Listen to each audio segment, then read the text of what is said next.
last week, I was in Manila to personally follow up our exemption for COMELEC regarding the 35,000 bonus to our employees. So I'm just awaiting Monday and Tuesday, today and tomorrow, if they will have any formal reply.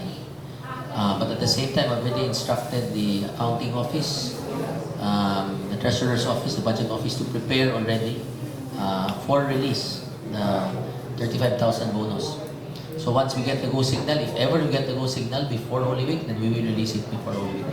If not, we will wait again after Holy Week. Mayor, good morning. Would like to follow up, Mayor. What did you personally assess, inyong gilabi dito, Mayor? Is it a formal exemption petition na yun or letter of inquiry lang? We already submitted the letter of inquiry. And that's why COMELEC will just have to write us back. No, whether or not, moingon gali sila nga, it is not covered by the ban, then we can release. Moingon gali sila nga, it is covered by the ban, and as such, you have to file a petition, then we will file the corresponding petition. So we really have to wait for them to answer our letter before we can do file any petition necessary sa COMELEC. But for you personally, Mayor, unsa man imong tan-awan Ako? makaya pa ba? Well, kung moingon ka before Holy Week, medyo the chances are very slim. After Holy Week, before elections, the chances are better. Pero you know, ako anong idana is that number one, kini manggod was requested before the election ban. Diba? In fact, the approval was before the election ban.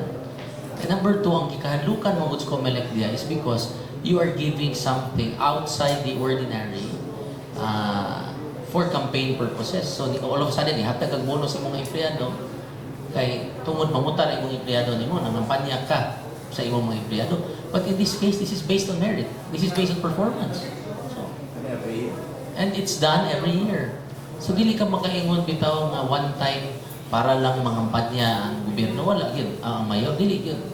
Diba? So, for me, I feel that this should be really be given an exemption. In the beginning, it should really be outside the scope of the ban.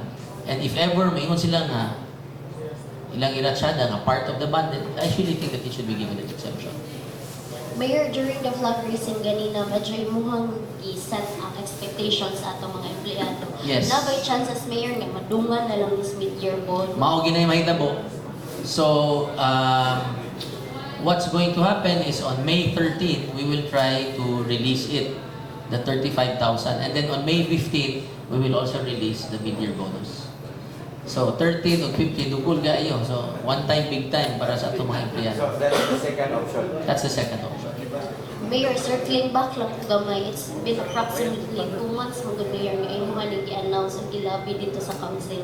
Makasultoy ba ta Mayor nga, can the council do... When did I submit SB1 to the council? What? February 15.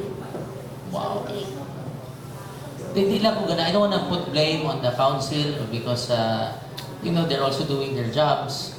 However, I think one of the causes of the delay was really the deliberations in the council. So, they're doing also their job. That is their mandate. Then, ilasa na. But I don't wanna put any blame on anybody at this point in time. Okay? Yeah. Yes, go. Mayor, katong i-approve sa COMELEC, there are finances man to, there are money. Pero saan na nato ipanghatag ang mga involved money? Well, ako pang gipatanaw, unsa to'y mga gihatag ang exemption. And then I will let the kaning local finance committee give their recommendations to me o para nila unsay angay ato na tong ipang-release. But if you ask me, I would rather release after na the Holy Week. After that. And then there is an absolute non-disbursement man. I think May 2 na magsugod. May 2 until election. So it has to be after Holy Week before May 2. If ever na tayo pang-release. Mayor, on another note lang, imo sang gi-announce ganina nga ang collection sa BPLO is 1.9. 1.89B. Yeah. Yeah, so muna nga nihatag ko nila og commendation, but I would like to see the figures, comparative figures to last year. Okay, we might be saying ako sila collection pero i-compare to the previous year basi mas gamay, no? So I want to get the comparative report, and maybe I can have the comparative report within the day. I can give it to you tomorrow. Pero sa paman, gamay naman ang inyong balita karong mga panahon na kay wa may long holiday man, di ba? There is no newspaper on a Friday and then on a Saturday. Di ba? Sunday na. Ang Sunday mo na. Ha? Sunday na, ana. Oh. Okay, di ba na ako ang Ginoo? So, naana sa yung newspaper. So, Saturday wala. Friday wala. Nana sa isa. Nana ba yung Saturday? Ay, on Saturday. Bili, uy, Good Friday, good woman. Wala yung mangrinta o Good Friday. Thursday na mabalik. Ang Thursday, waasan. Sabado de Gloria. Ano, Thursday na, kay Wednesday na pa may trabaho. Wednesday na, so Thursday na, Friday, Saturday. Friday, Saturday, wala. Balik na sad. Banhaw sa mga reporters. No? Pareha sa Ang Ginoo. Ginoo ang pabilin, ang reporter ba daw? So, gamay ra kaayo, minus 2 days ang inyong news for me, for the week. So, gamay ra. Sige, anyway, anything else? Atong padakan. Mayor, regards lang sa collection ba? The overall, kumusta man ang collection efficiency sa city considering nga natin ipahamtang amnesty sa tax? That's two things na kinahanglan mo balik ko ninyo anong diha gapita. Two things that I want to look at: the comparative data for the collection of business taxes. Three things there: comparative data collection of business taxes, comparative data collection of real property taxes, and ikatulo, what is the effect of the amnesty? Because we want to see the effect of the amnesty kay this is until 2026. So if we feel nga gamay pa, then maybe perhaps kinahanglan ta og more information dissemination. Labi na sa atong mga business community o ang atong mga real property owners here in the city of Cebu. So mag-aggressive me, magpadami og mga letters, magpadami mga assessments nga walay penalties, walay surcharges, you only have to pay for the principal. So why don't you pay? So, I will also have to look at the effect of pila ang amount nga ni-avail sa amnesty. So, kanang tulong nga data, mga po, utang na po ninyo. Next. Mayor, katong Ronda Cebuana. Oo, pwede mo tayo ma-discuss. Yes, this is a very good initiative, no? Again, in line with my police visibility mandate and direction sa atong Philippine National Police, in order to deter crime, dapat kanang naagi presence and visibility and presence sa atong kapulisan. So right now, Manggod, what they're doing is, of course, they have patrol cars, they're going around, and another, kung dili sakyanan, they're always out on the field, naglakaw.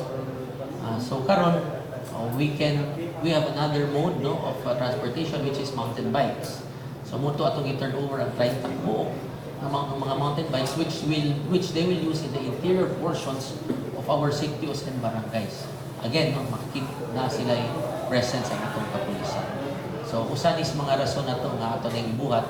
Unya, naghatag sa tag megaphones, no? At the same time, naghatag sa tao flashlights because they will do this morning, noon, and evening. How about the funds of this, Mayor? Is it from the city government ba? Kini karon? Yes. It is from the city government.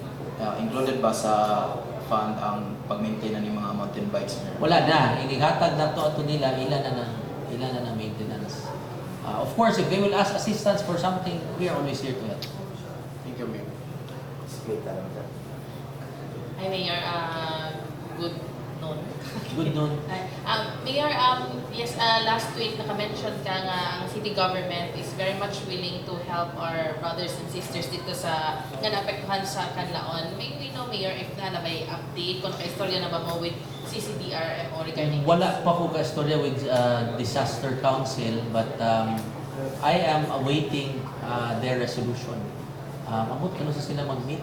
I think constant man ang atong meeting for other purposes, no? Amot kaniwa patingali kitungod lagi nga na busy lagi ang preparations nato for the Holy Week. At At the same time, ang preparations na to sa atong tubig sa mga barangays. Kung gusto mo,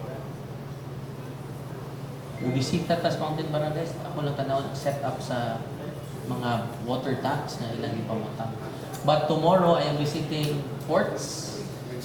Wednesday, Cebu Ports Authority ang visit ko. And then I will be visiting also some terminals, bus terminals. Pero dili ala Tulfo. Mayor, kasi mo gusto na mayor na i-visit siya ay i-inspect siya o ganun mga courts. Di na lang ko mo comment. Di na lang ko mo comment, ana. No, I don't wanna comment on that particular issue kay murag a lot of people have already given their comments. So di na lang ko mo comment anang dapita. But I will also do my own inspection karong Holy Week for Holy Week kay that is within the jurisdiction of the city. And I will also be looking at some churches, labi na gato mga churches na naay unsa na kanang City Palagas? dili kanang Station of the Cross. Okay, na may uban nga Station of the Cross, okay raw within the church. Ang uban Station of the Cross, pati maglagiyo no, so I want to take a look at that. No, hinuon ang atong mga church administrators na naman sa campaign na because every year they do it. No, so ako lang Really attend the Boeing Calvario. monitoring lang ko. Mayor, flight ko gamay sa kanlaan, Mayor. So most probably cash na yung mahatag sa city. Yes. As always, the city of Cebu will play a big brother to our unfortunate brothers and sisters in other LGUs who have, naka-experience of disaster. Pero na ba yung amount in shit? Wala pa. Magkuwat lang dito sa, ang process ana is, the disaster will make their assessment and they will come up with a resolution, kinsay affected, and then they will forward it now to the mayor for the approval for the resolution, and then I will forward it to the city council for the charge of the amounts. And then, pwede na ko ang media, may akong pantuon dito sa kanila, makakita sila nga gihatan nato ang check dito. I was there by katong last dito, nag-overnight ko dito, and I was very near Mount Canlaon. Kadungog yung lagubo eh. Oh, lagubo siya. Abi na ko gikan sa among balay, wa may lagubo sa balay dito gikan sa bulkan. Good morning, Mayor. Good morning. I-add lang ako, ibalik ko sa kaning pangandam na to for Holy Week. For Holy Week niya. In relation na lang sa katong sa inspection ni Senator Tulfo, Mayor, na related na to about sa CCTO enforcements against colorong vehicles. So, expected man gid, Mayor, nga daghan gid ang muuli niya mo dasok sa atong mga terminal. Unsay reminders na to sa CCTO against colorong vehicles, mga black vans na magkuhan. Well, mag-joint, kuha na lang tingali sila, no? Joint inspection, kay kung mayroong kag-koloro magod ang jurisdiction na is really the LTO. LTFRB. So, mag-joint inspection, we will help them. I also want to talk to LTO and LTFRB for other matters. So, muna I will have to call for a meeting first before we make any plan of action. But as early as now, kanang joint inspection, I think is something that is very doable for us, labi na karong mga panahon na gabit kaayo ang public transportation going back to their provinces. Okay? Okay na to. Okay na. Dua ka adlaw. Sige. Mayor, na hisgutan na maguto ni mo, Mayor, about sa sitwasyon sa mountain barangays. Na meetingan din nyo sa sitwasyon sa mga areas din sa Cebu City with regards sa kainit sa panahon, Mayor. Well, ako yung concern is really the mountain barangays, no? Because ever since even last year and the years after before, they always have a reclamo with water. So it is only now for the first time that we are implementing a system wherein we put tanks, no, kanang mga container ng mga tangke sa mga barangay, depending on the size of the barangay and depending where the sitio is located. We put it strategically kay para ang mga tao makatultol na sila. Kay naa naman sila ilang kaugalingon nga water tanks. So again, no, this has panina hitabo sila magkabuang pa na sila pangitag asa sila og tubig. Pero karon ato naging ibutang sa ilang yung mismong tugkaran, so to speak, Unya, mutultula lang sila, asa sila magkuha sa tubig. So maybe in one barangay, we can have 5 or 6 tanks na itong ibutang corresponding to the city of so malagyo kayo. So again, never happened before. Karon pa din nato mahitabo. Kasi pamagi na sa tubig, Mayor, ang city mo imorasyon sa tubig. Yes. Ang city mo kuha sa tubig because we will be putting water tankers in the mountain barangay. Ang atong source will be Munbun and at the same time Barangay Paril. Kaya natin identifying a source of tubig dito. Unya, muagi na sa makina, MST, muagi na sa makina sa MCWD. It will be converted into potable water. So, we have already identified 2 areas na gamay na lang ang requirement for the conversion from non-potable to potable. Including Barangay Talamban, Mayor, nagnihit. Including Barangay Paril. Mangyap-yap Falls? Mangyap-yap. Including Barangay Talamban. Part naman as Mountain Barangay Talamban. So a lot of areas there, labi ng kabukiran, even Apas, even Lahog, na yung mga bukid areas na walay tubig. So we will also put tanks there and we will also deliver water. Okay? Thank you and see you after the Holy Week, which is it's Wednesday.